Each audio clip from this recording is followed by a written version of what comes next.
se ha dicho que nuestro sistema digestivo es nuestro segundo cerebro, pero es porque el sistema digestivo está conectado con el sistema nervioso central o nuestro cerebro mediante el nervio vago. Es allí donde se genera una serie de neurotransmisores que se transforman en factores neurotróficos, es decir, promueven la regeneración de las células del sistema nervioso, así como también puede desencadenar respuestas inflamatorias que se van a traducir en déficits cognitivos como la somnolencia, dolores de cabeza, cansancio, fatiga. Es por eso que es muy importante mantener una adecuada microbiota o comunidad de bacterias a nivel de la flora intestinal. Sabemos que esto es algo que es muy frecuente en todo enfermo crónico. Aquellos pacientes, por ejemplo, sobre todo si vamos a hablar del sistema nervioso, los que sufren de Parkinson, Alzheimer, vamos a revisar cómo está la microbiota en esos pacientes. ¿Y cómo la revisamos? Bueno, simplemente cuando él está en consulta, nosotros los interrogamos cómo es su día a día en cuanto a la alimentación, qué frecuenta comer, cuáles son sus alimentos preferidos, si realmente respeta las horas de comida, si es un paciente que fuma, si es un paciente que toma muchas gaseosas. Y allí, sin ningún tipo de examen en sangre ni examen imagen, nosotros podemos inferir cómo es el estado general de esa microbiota del paciente y el conjunto de enfermedades que ahí va a desencadenar.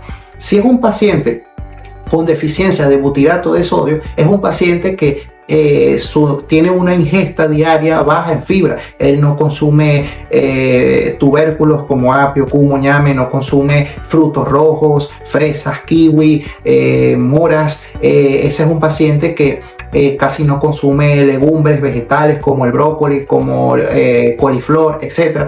Es un paciente que no va a tener suficiente fibra en su intestino. Es un paciente que los niveles de inulina van a ser muy bajos. Es un paciente que va a vivir constantemente edematizado. Es un paciente que no va a regenerar su epitelio intestinal, va a sufrir de intestino permeable, y es un paciente que es propenso a presentar enfermedades aparte del sistema nervioso central, como enfermedades como la artritis, lupus, psoriasis, hasta el cáncer. Por eso es que es algo que es muy frecuente en mis pacientes, todos los enfermos crónicos, el tema de la alimentación, lo que nosotros nos abocamos en que el paciente cómo debe restaurar su microbiota, que es un proceso que tarda aproximadamente entre 8 meses a 1 año, que el paciente tiene que adecuar, cambiar sus hábitos alimenticios de una manera permanente si no quiere retroceder y si no quiere volver atrás. Otro tema muy importante que nosotros tratamos en todos enfermos crónicos es el tema de la sal comestible y la sal rosada. Nosotros siempre insistimos en que el paciente debe adecuar su aderezo, su alimentación a la sal marina o la sal rosada, más que la sal comestible, porque resulta que la sal comestible no es más que es un proceso refinado donde al pasar por ese método se pierden minerales como el magnesio, como el potasio, como el hierro, como el cobre, entre otros, para hacer en un 98% cloruro de sodio. En cambio, la sal rosada o sal marina no es más que el grano de sal que se produce por la condensación del agua de playa. Ella no pasa por ningún proceso de refinamiento. Aparte del cloruro de sodio, ella contiene magnesio, potasio, hierro, cobre, entre otros minerales. Entonces, fíjense, ¿por qué es importante o por qué es mejor la sal marina que la sal comestible? Bueno, porque en nuestro organismo nuestra célula funciona con algo que se llama la bomba sodio-potasio ATPasa. Es un sistema que hay en cada célula que se encarga del transporte de los fluidos o componentes que hay fuera de la célula a su interior, hacer una especie de intercambio, ¿ok? Para que el cuerpo esté en un equilibrio completamente.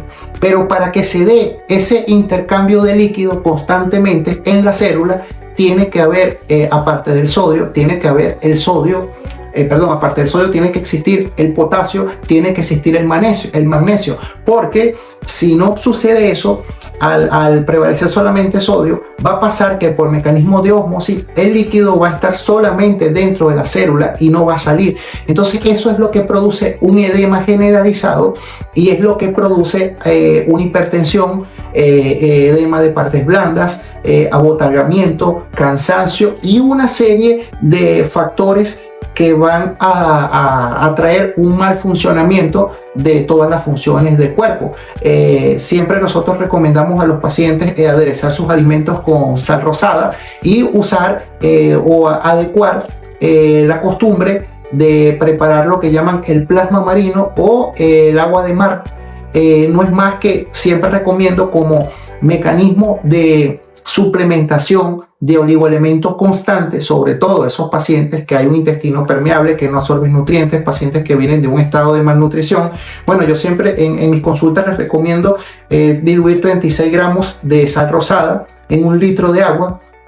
Eso deben agitarlo muy bien hasta hacer desaparecer completamente esos granitos. De ese litro de agua de sal marina, tomar una porción de 250 ml y volverla a diluir en otro litro de agua más. Ese litro se lo va a tomar en todo el día y va a formar parte como un mecanismo de complemento a su equilibrio o lo que llaman en la parte biológica a una homeostasis general del cuerpo, que le va a permitir tener más fuerza, más vitalidad, va a mejorar su sistema inmunológico, a nivel cardiovascular va a mejorar. ¿Por qué? Porque hay un equilibrio de esa bomba sodio-potasio ATPasa. Entonces, bueno, estos consejos yo se los estoy dando porque recuerden que la medicina no es solamente pastillas, no es solamente consultas, no es solamente exámenes, sino también es la parte de la alimentación, porque este es el despertar de la medicina.